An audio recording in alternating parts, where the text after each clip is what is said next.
Stay right with us. We'll be back.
Good morning. Welcome back to the Awake Nation with Penny L.A. Shepherd, of course, David Zublick with you. And joining us now is a guest that I love having on every time she's here, Dr. Rita Louise. Her website, soulhealer.com. Dr. Louise, good morning. How are you? I am wonderful. Just so excited to be here with you guys. I love coming on your show. So I love you being on our show. Be here with you guys on a regular basis. This feeling is mutual, and that's why we're glad you rejoined us on a regular basis. Well, you heard my little teaser there. You know, every one of us has probably at one point or another dealt with someone who is so full of themselves or exhibits behavior which makes you feel inferior that we just can't quite understand it. And it could be part of a relationship that we have to deal with every day. In other words, not somebody you necessarily see in passing that you can say, you know, it's a one-off and okay, whatever, that's just an idiot. But sometimes you have to deal with these people. It could be a boss, could be a spouse, could be, a coworker, someone that you are in contact with on a regular basis. I wanted to talk a little bit about narcissism, and why don't we start by defining what it is and how to recognize a person who might exhibit this behavior.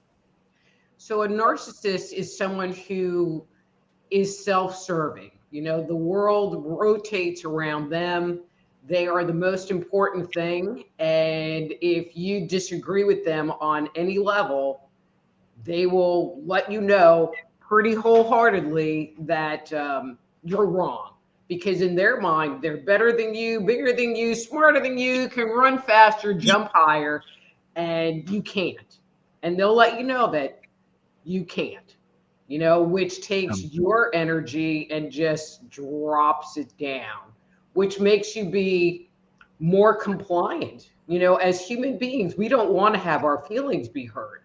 And so when we interact with these individuals, they make it so that we get put into a less than position, which makes us, you know, and I'm going to use this word, easier to manipulate into doing what they want and what they think. Now, they might use shame or belittling, or they might use guilt to control and manipulate you.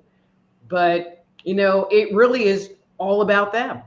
You know, and some are overt and grandiose. You know, I always think of the the high school quarterback, you know, who was the superstar, and they have this big energy and they run around, but really they're not, you know. And the secret to this is many times these individuals have their own issues and they put this mask on. I mean, they talk about the mask of the narcissist to cover up their own self-worth issues and their own shame issues. And so as a way of deflecting from you looking at that and seeing that, they'll use these manipulation tactics to control your view of them. Yeah, and we cannot avoid, I don't think, running into people like this. Everyone at some point in their lives have run into somebody. We actually may have exhibited some of these behaviors ourselves, you know, and we. But this is for today's program is more for the people who have to deal with the narcissists right. themselves.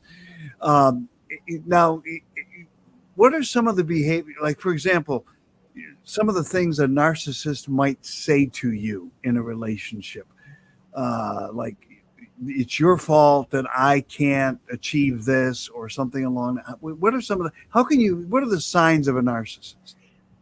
So the narcissist has a life cycle. I think this is the best way, especially in a relationship situation.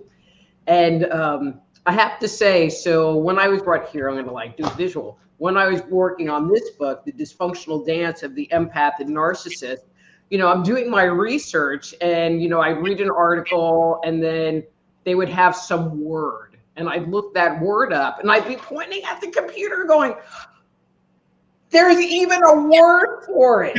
And they're so predictable. And you can sit there and go, oh, well, this is what they're going to do. Like, one of the things they do, and I'm going on a little tangent here, is called gaslighting, you know, where they will get you revved up or lie to you to make you feel like you're crazy or stupid.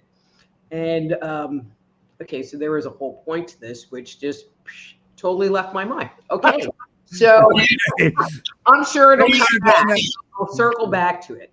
Okay. But in a relationship in particular, a narcissist will start off with what's called love bombing. And you are the best person and the kindest person and their soulmate. And they love you so much. And they want you to be part of their lives. And so for the unsuspecting person, you're thinking, wow, this person's really into me. You know, that's what we would naturally think. And so many times they will do things to trap you. They will, if you're a woman, they'll get you pregnant, you know, or the woman will get pregnant. You'll buy a house together, you know, they do things so that you're now committed to the relationship. And then everything starts to change, you know, and this kind, loving, totally into you person starts creating these little tests and making these comments or withdrawing their affection or doing things where you are, okay, I'm going to talk about it from a chemical perspective. Okay. So when you're in the beginning of this relationship, you know, you're getting all this love bombing and it releases all this dopamine, the feel-good hormone in your body. And so you feel good. And so you are on this emotional high. Every time you're with this person, you have this emotional high because they make you feel so good. But then things shift and you move into what's called the devaluation stage. And they start with the little slams, or they don't call you, or they do those things. And it takes you from this dopamine place into a stress response where your body starts releasing all of this cortisol. So now you feel bad and now you're wondering, what did I do? But your body, from a chemical point of view, wants to re-experience the dopamine because you've gotten used to feeling high. And so you'll reach out to them. You'll accept their really stupid excuse for, well, I didn't mean that. I was just joking, which, you know, in your heart, you're going, no, you weren't, but that's what they say. And you accept it because it makes your dopamine turn back on. And it might start off with little things, but as time progresses, the highs and the lows become more and more intense, until they decide they want to discard you or they want to move on to the next person. Because one of the things they need is they need to feed. They're the ultimate energy vampires and siphon energy off of you. And so if you're constantly walking around upset because they've hurt your feelings a lot, you're not feeding them. And so now they will look to move on to someone else to get that nourishment from.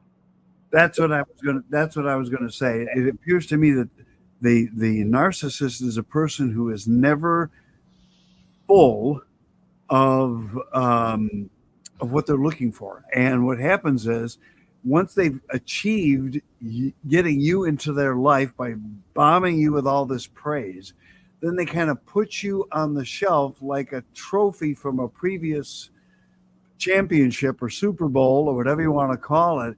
And now they've got, since they can't seem to get anything else out of you that's stimulating them, they will look for something else. And as you try to understand why your relationship with them is changing, then they have to find reasons to blame you so that you will think it is your fault and try harder to please them. They're off looking for something else.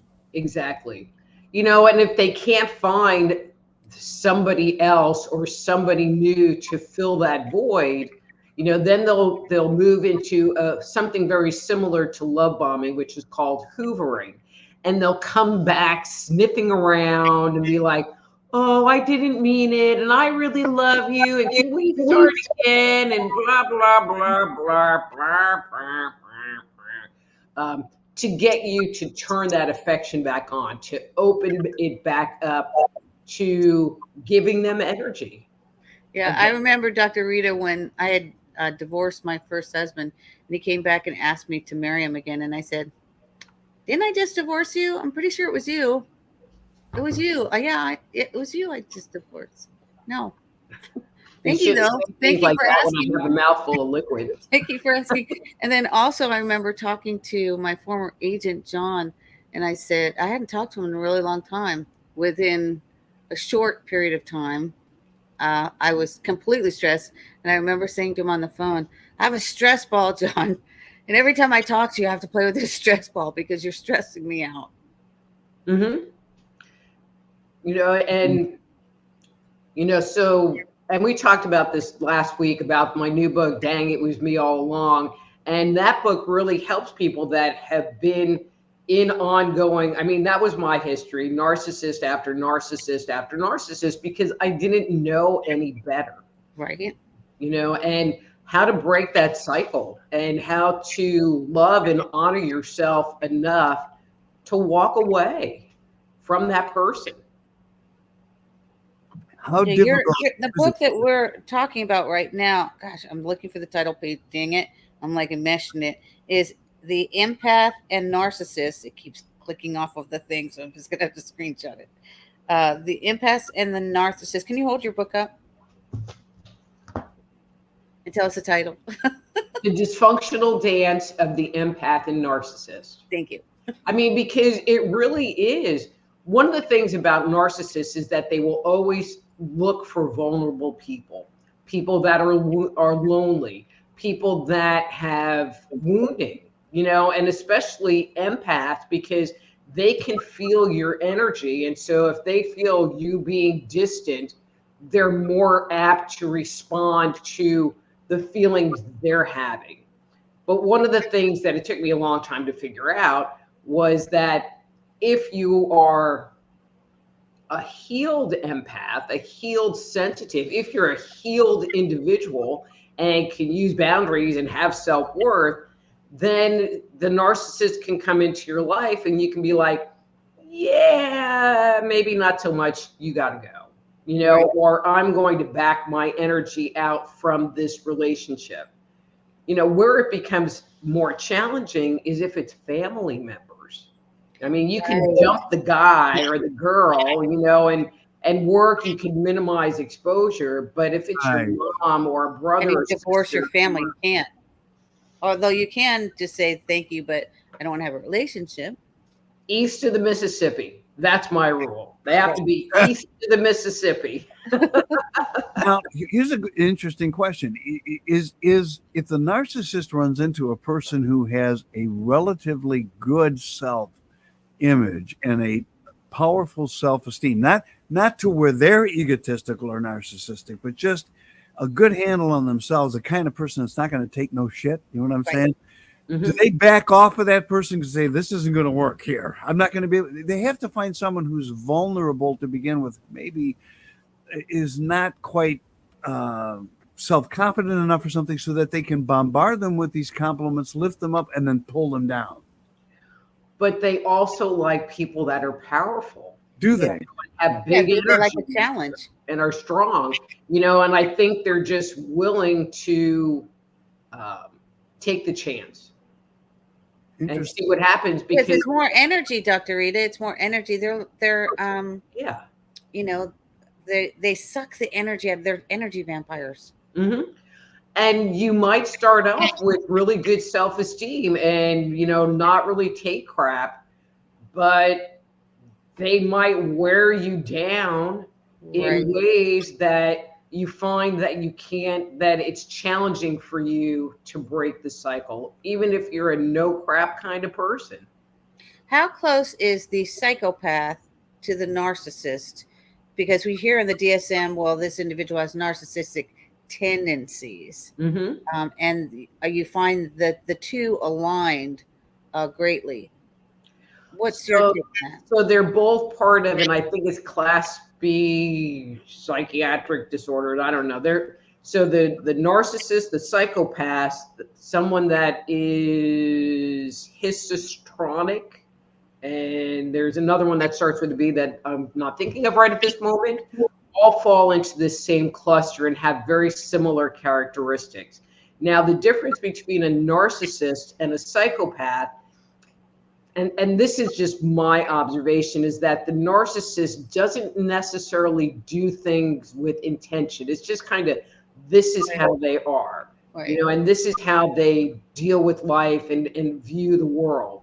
The psychopath does things with intention. They will say and do things just to hurt you, just to see what it's going to do. And so they definitely have a narcissistic aspect, but there's a consciousness around it, where the narcissist, this is just kind of the world they live in and interact from. Is there any assisting a narcissist to break that narcissistic tendency, or is it like uh, part of their psyche that cannot change? I'm laughing because they would have to admit that there was an issue first. Right, and Yeah. they're narcissists, so they That's can't. the tough thing. And when I'll share this story. So when I wrote this book, my feeling was that no narcissist would ever read it, but ex-boyfriend, who shall remain nameless, when we split up, took a copy of the book and actually read it. And he goes, "No, I don't have those issues." Right, they say, are you talking about me? It's all about me. Well, the book wasn't about him, but anyway, but he was like, "Oh, that's not me." But he had a couple of friends that I had interacted with that were even more narcissistic Oh than him. Lord. I could see him pointing his finger at them going, "Oh, see, they're narcissists, but I'm not. I'm a nice." So do narcissists have a narcissist club and they hang out for coffee? They have narcissist friends because it's normal to them? That was I going to be don't my next question. What happens when a narcissist gets together with a narcissist? There becomes, I don't want to say a power struggle, but there is definitely this hierarchy of whose needs are going to be the top dog in the dynamic and in the relationship. So like ex-boyfriend, his one friend, he would kind of kowtow to this guy, and do what this guy wanted. And, and the guy was a jerk. I mean, I personally couldn't stand him, but it's his really good friend. And I'm like, okay, I can do a weekend and tolerate it. How would you Is separate?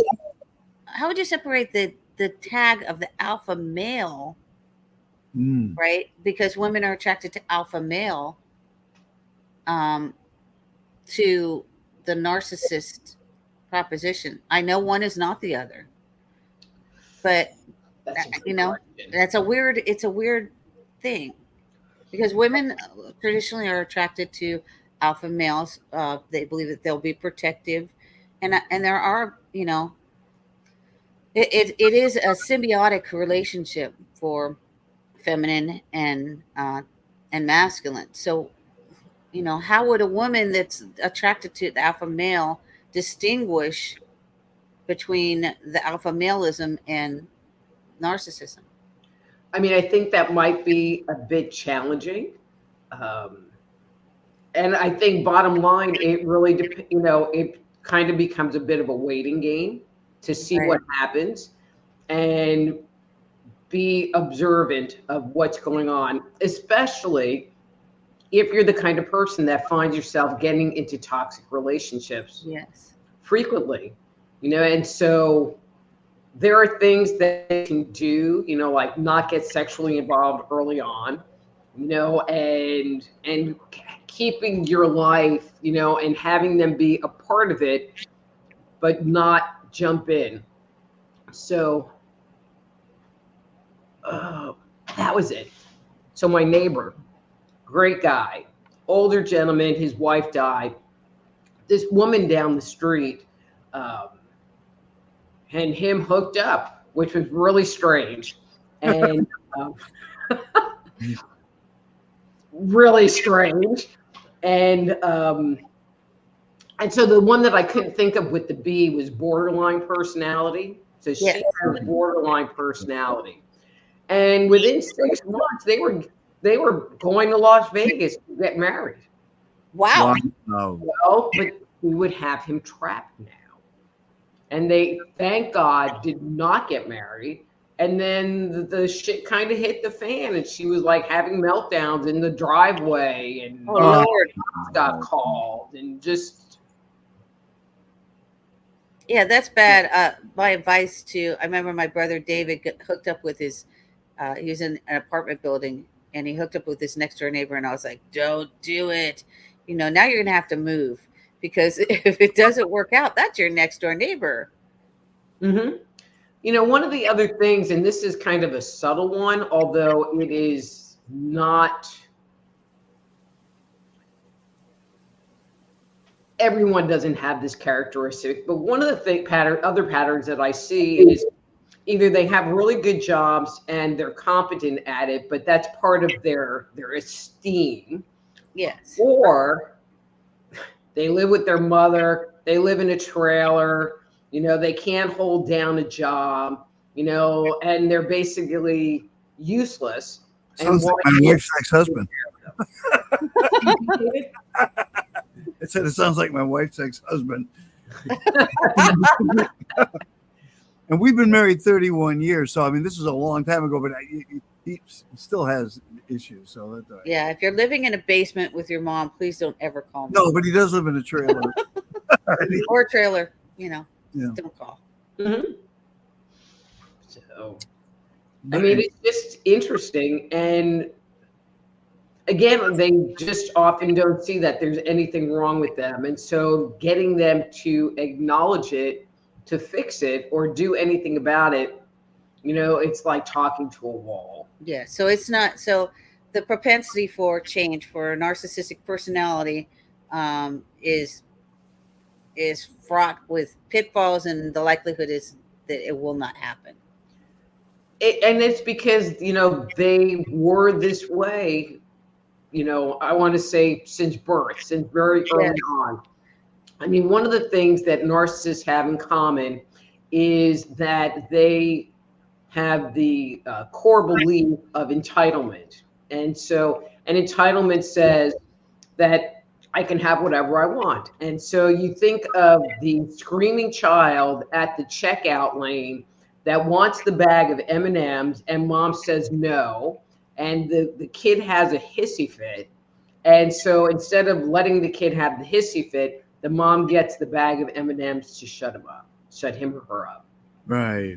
And so over time, that child learns, well, if I have a meltdown, I'm going to get what I want. That's right. And they continue that on into adult life. You know, doctor, I met a little girl. She was about 3 years old. And I know this little girl was a psychopath at 3.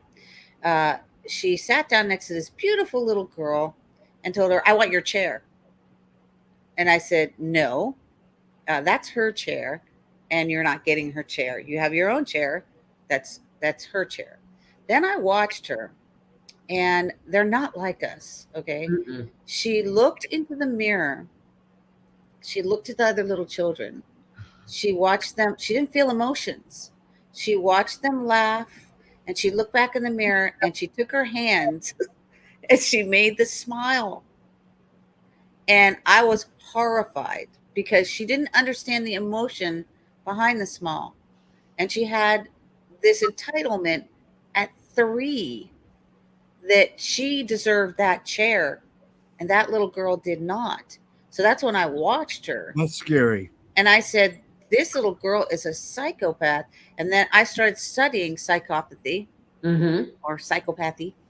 And, it actually started because when I was researching coming out of MK Ultra, I was wondering why Geffen came up to me at a gig. And so I started studying Geffen, and that was pretty much my model for a psychopath. And then I went all the way back to PTSD, the establishment of how the military started studying it and utilizing it. And so I studied that. And also I studied psychology. I started studying it when I was in 9th grade. And the psychiatric community, they were heroes to me, but now I see who they really are, 60 years later. And so in your field, do you find that there are individuals that are complicit with an agenda to maybe mislabel people? And how does that affect a layman or a person like myself? I am not, I don't have a PhD in psychology. I was married to a person who had his MA in psychology. He was a counselor. His parents were marriage family crisis counselors. They had their PhDs. So that doesn't make me, just because I live with a doctor who was married to one, doesn't make me one. You could live a Holiday Inn and then right. you're Yeah, next. Holiday Inn, now I'm an expert. But I did study it along my life, and now I realize a lot of misnomers involved in that. How many people do you think that are in the actual? Because you're a naturopath, along with everything else. So how many people do you think that are in? It's kind of a superfluous question. That are in the industry that might also have gotten into the industry because they might be psychopaths or narcissists, and they wanted to find out about themselves, and now they're counseling other people. I think it's usually the wounded people that get into those fields because they're trying to figure it out, and they're trying to understand themselves, and they're trying to heal themselves. Unless it is going to make you be important. I mean, that's what you hear about, like doctors and surgeons in particular. It makes them important. It makes them valuable in the eyes of other people. Well, I'm a neurosurgeon. It's like, okay, well, yay. So would you say that psychopaths and narcissists tend to choose careers that will give them shining esteem and power? I have to think about that a second. It sounds right. Perhaps. Like maybe we might have a psychopath as a president, or a narcissist. No. Right? You know what I'm saying? That they would tend to reach for a pinnacle of power, position of power. Well, and for getting that glory, yes. And the attention and the admiration of people. or even in the music industry, right? Mm-hmm. Because the one thing that I try to caution people about having any idols, my idol is Jesus Christ. Okay, that's me. And I talk to God. Um, and so man is not an idol of mine. No man is an idol of mine. And but we find in this society that people choose to worship or idolize those that are in positions of power or in entertainment industry, that they have, you know, names for themselves, that go to their concerts and they worship them. They become like Swifties or you know, whoever. I'm just citing that individual, that one individual, but as a whole, as a whole. Good old Taylor. She can't catch a You know, break. and what, you know, but that whole idealization is in their mind. Yes, You know, they because made up a person is still a fantasy. person.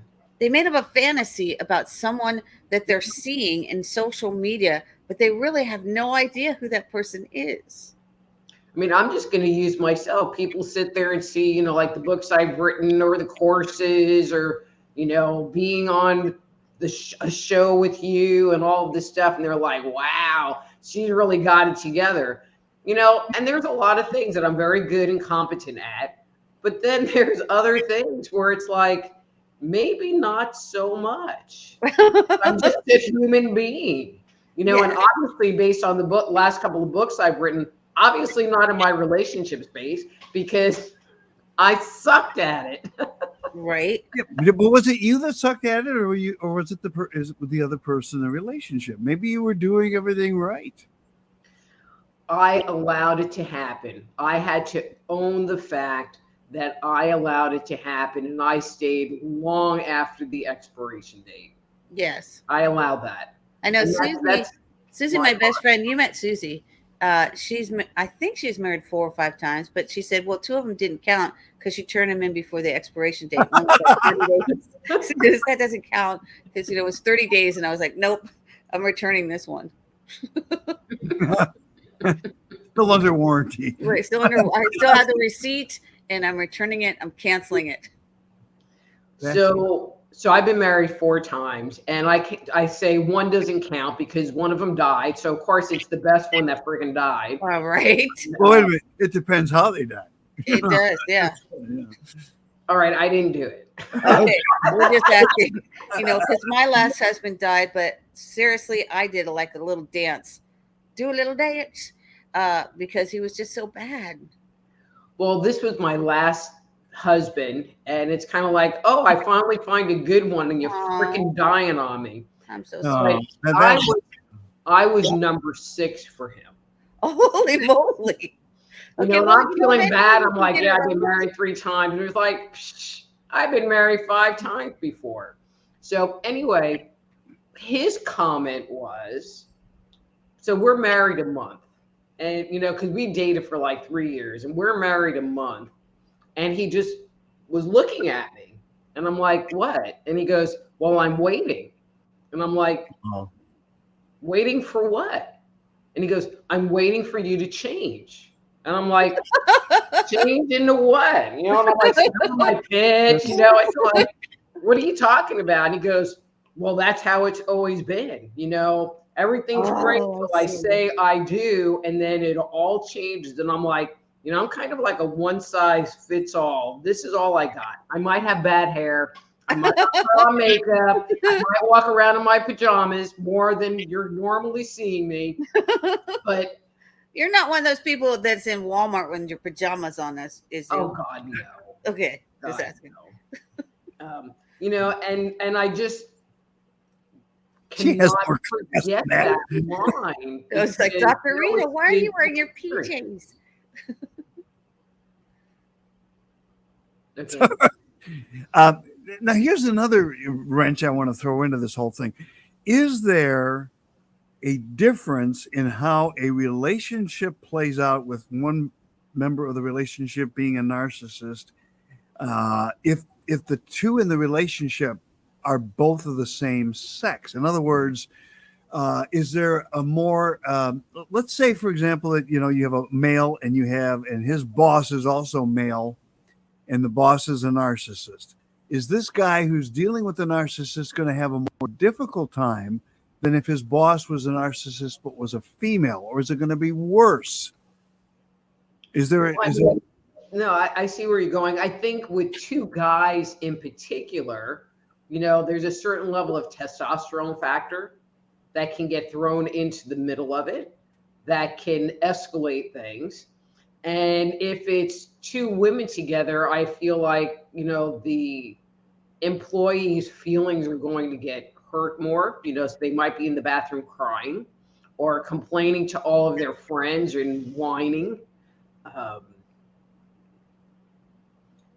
If it's a guy, and if it's, well, this is an even more interesting one. So if the boss is a female and the employee is a male, see where it becomes more interesting is if the boss is normal and the employee is the narcissist. Yeah, that can be. Right. Ooh, that's really tricky. Because then you can't. Because now the employee is going to try to like run the show and tell the boss how to do stuff, and you see that more and more in young people today. They get a job. I had this one client who went to automotive school and got a job working at a dealership, like a nice dealership, doing oil changes. Just out of school, and within 3 months he went to like director of the audit of the dealership and was telling them how they should change stuff. Wow. Obviously their employment did not last very long, but you see that more and more today. How about because you're bringing something, you're seeing more and more of it today, are younger people being raised to be narcissists today because of parenting styles, societal changes, and how they view this type of behavior?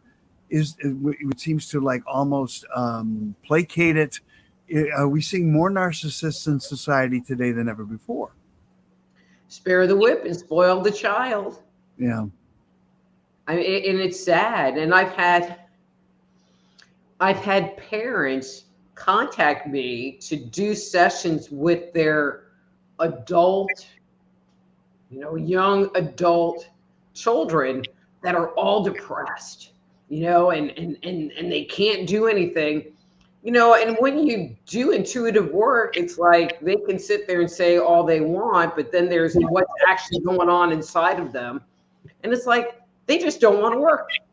And so all the depression and all the anger and all the whatever's going on with them is because they really don't want to work, because mama and papa took care of everything, and I would have to expend energy.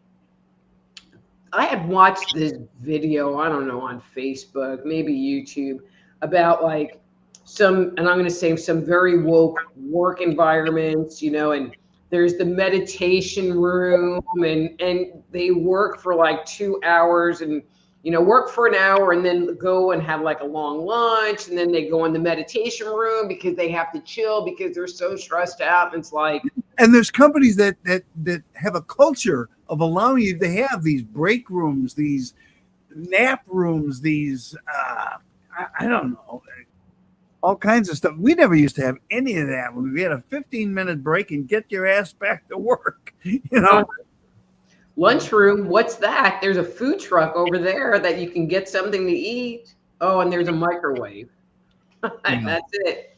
You have a microwave? Wow. Well, it was outside under an awning. Outside. Well, there's an interesting, the reason I bring this up, I just came across an article from the Wall Street Journal. Today's college students are so lonely, sad, and socially anxious, and that they grab their dining hall food to go, preferring to eat in their rooms. They're so sad. Things are so bad because when they come out of college and they graduate, the first thing they want to do is they want $100,000 job, a company car, and a corner office. And if they don't get it, they're going to have a fit. They're going to have a hissy fit. But that's part of that whole entitlement mentality where you just think that that's what you should have, and whatever you think should be the thing. Our generation, we're taught like, you have to put in the time before you're going to get anything, and then be grateful. Here's a nickel raise. Oh, thank you. I have a question for you. Let's talk a little bit about gaslighting. Okay. Can you tell our audience what that is? So gaslighting, essentially is doing things to get a reaction in you one way or the other. Often it involves lying. And gaslighting actually came from a movie called Gaslight, and it was like from the 30s, I don't know. It's an older black and white movie. And I have to tell you, so I was with the ex guy, and I found it on like Netflix. So we're watching the movie, and him and the woman go to this event thing. And I'm like, oh, and he's going to do blah, blah, blah, blah, blah, blah, blah, which he went and did. And then like a little later in the movie, I was like, oh, and now he's going to do blah, blah, blah, blah, blah. And he did. And it's not because I'm like some great psychic, which I am, but because they're so predictable in their behavior. And, and so I could just predict what they were going to do, because they do the same thing over and over and over again. And so this woman started out, we had money, blah, blah, blah. And by the end of the movie, she's like ready to go into an asylum because this guy had made her crazy. And that's one of the things about gaslighting, is to make you feel like you're crazy. And we were talking a little bit earlier, you watch the news these days, depending on which news you watch, but pretty much any of the TV news, and most of them gaslight you. Yes.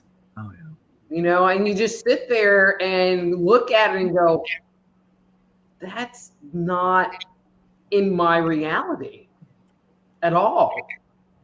But I have to say something, and usually I'm not like totally political, but I feel like it goes with what we're talking about.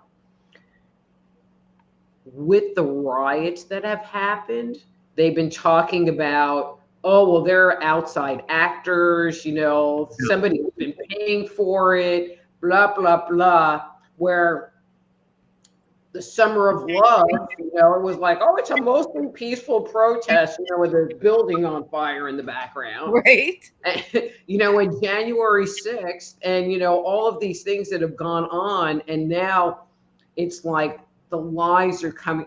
What were lies in the past are being revealed.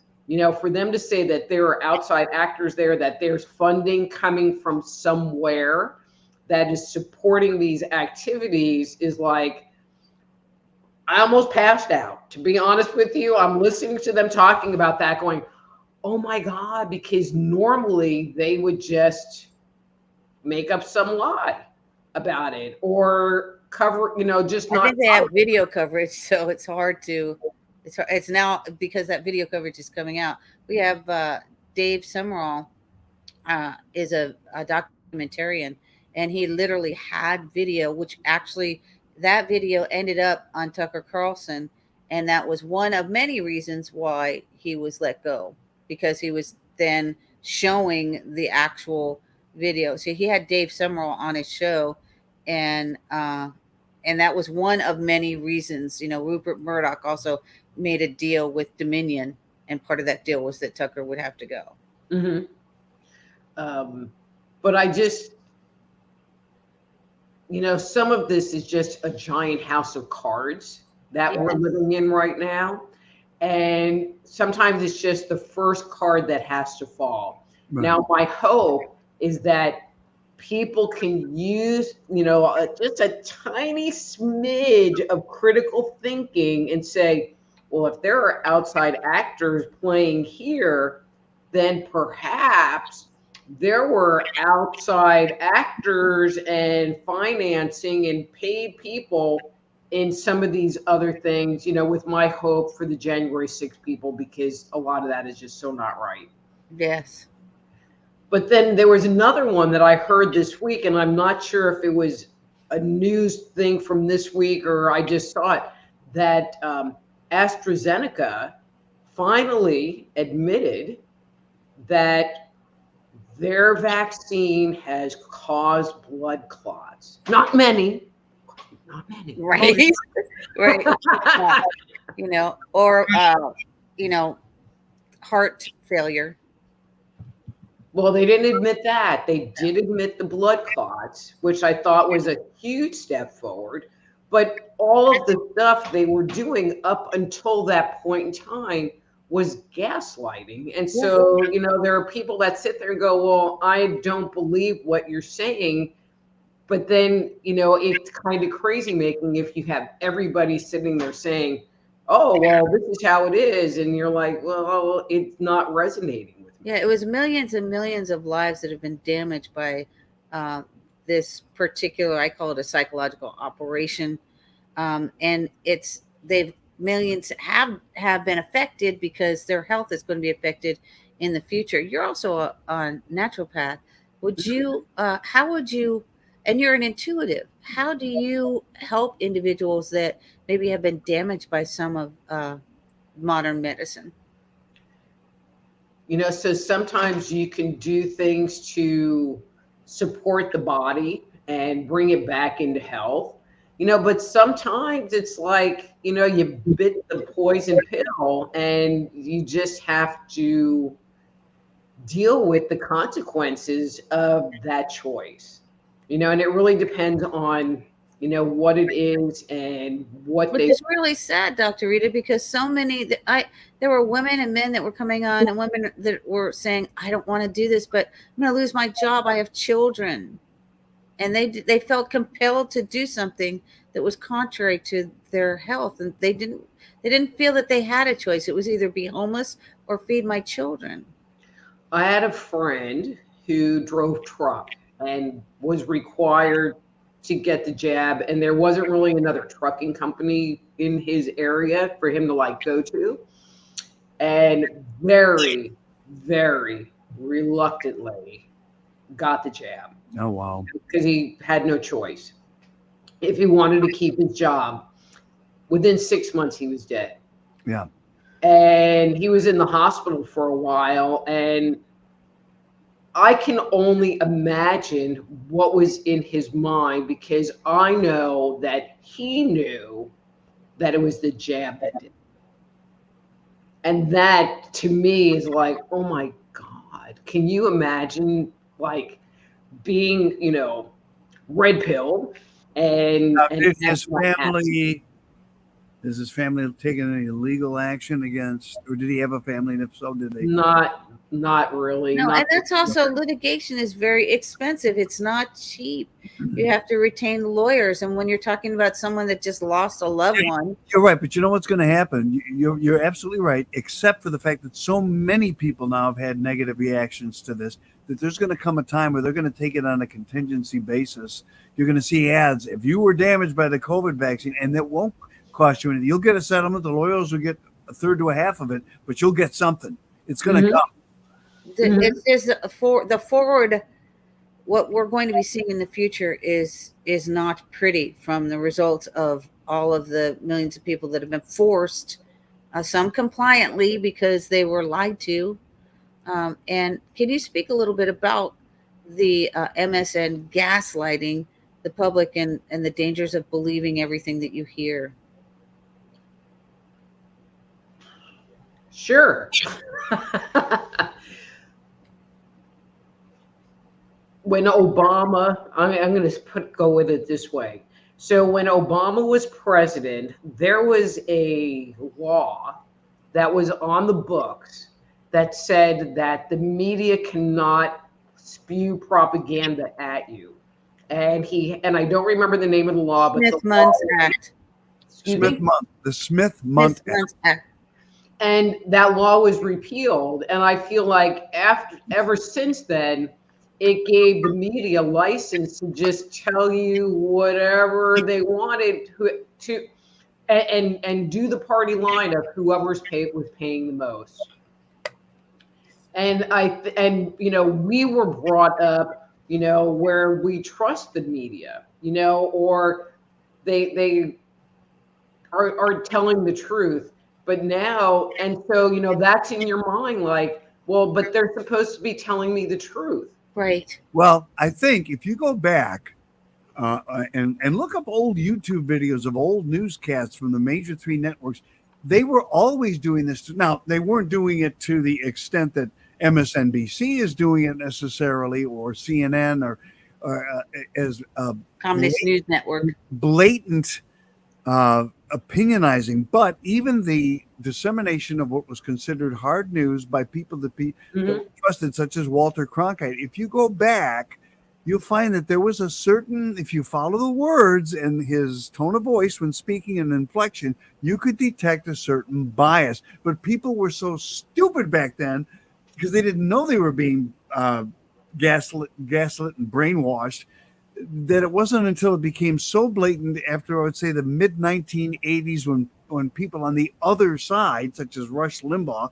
who was also, he was very bombastic and such, but he pointed out, you could see there was a difference between the mainstream media and him, and it woke people up to this. And now they're more cognizant and observant of it, but I think it was always going on. I mean, it has always been going on, because we all have our opinion. And we all have a certain viewpoint that will come forward. Yes. Because that's just based on our belief system. And I think there's always a certain amount of spin, whether you're a Democrat or a Republican or whatever, it's going to lean more in one direction or the other. It just seems like today where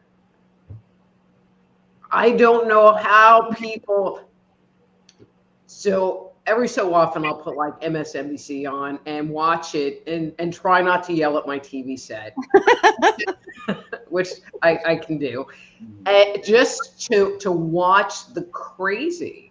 And so last night during the riots, it's like, well, let's see what the opposition is talking about, and they were actually pretty honest, although they were filming.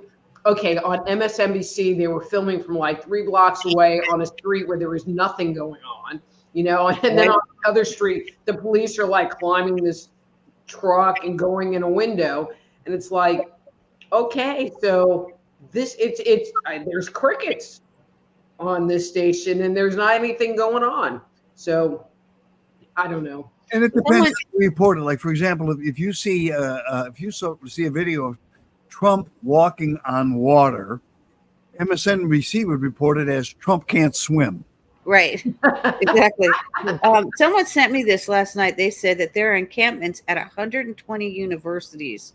So 120 universities are essentially under siege. And there was another individual who I watched who said that he actually started this because and that's just, I believe, the 120 universities, that's just in the United States. Okay.